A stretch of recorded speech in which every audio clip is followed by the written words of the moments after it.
What's going on, traders? This is Fred from Royce Investments. In this video, what I want to do is show you an indicator I created called the RI net.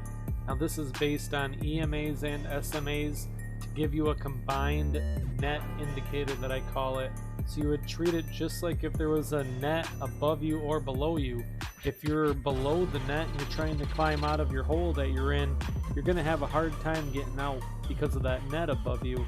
The same thing if you're going up and you keep falling, you're going to have that net to support you every time. So treat it as, you have a net. When it's above you, it's going to be harder to get out. When it's below you, it's going to be easier to stay up. So eventually you're going to fall through it, and eventually you're going to break above it. So just treat it as that such, because it gives you great entries for long and short.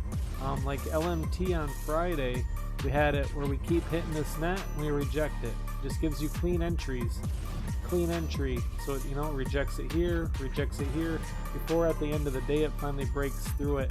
It's a really neat indicator to use. I don't use it all the time, but it's fun to mess around with it, and you can use it any time frame. Once again, you can change it on there. I have the 5-minute time frame on there. You can use it for swing trading by going to a higher time frame, but just always make sure the time frame that you have is higher than the current time frame you're on. So like I said, I like to use it with the 2-minute and the 5-minute. Here we go with Southwest Airlines, same thing. Look how many times it tried to break through this net and it couldn't.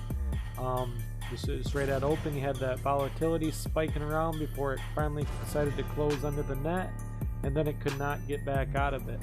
So just really neat thing to use. Like Lulu right here, the net was going up. Now obviously we fell through it a few times, but every time it fell through it, it came up, and instead of rejecting it, it broke through. So it fell, reject, broke through. So just a really neat indicator to use, real simple, and it's an indicator that I use quite often, just to kind of give you direction, just kind of like the RI Viper Cloud, kind of gives you an idea of if the stock's currently bullish or bearish. So just a really neat indicator to use.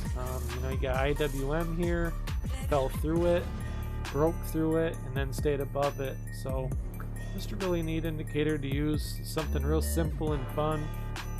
Like I said, just mess around with it, find the time frame that you like to use, and I'm sure you'll find a time frame that you like to use on it. But for day trading, it's great to snap on and off your chart, just to give you an idea. If you're trying to go long on something, if you're trying to go short on something, throw the net up there quick and see where it's at on the net, because sometimes something's running and you get that FOMO and you want to jump into that play. Throw the net on there and see if maybe you could get a little pull down and see if it can support the net for a nice clean entry.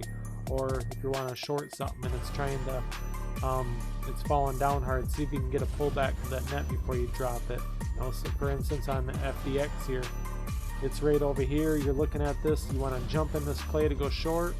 Well, just hold off a little bit, comes up, rejects the net here. So you could have took a entry down here at 287, but instead you could add a cleaner entry right here at 289 before you took it lower. So just a really fun indicator to use. So check it out, mess around with it, see if you like it. Not every indicator is going to be right for you, but this is an indicator I use quite often. So check it out, and hope you enjoyed this video, and we'll see you on the next one.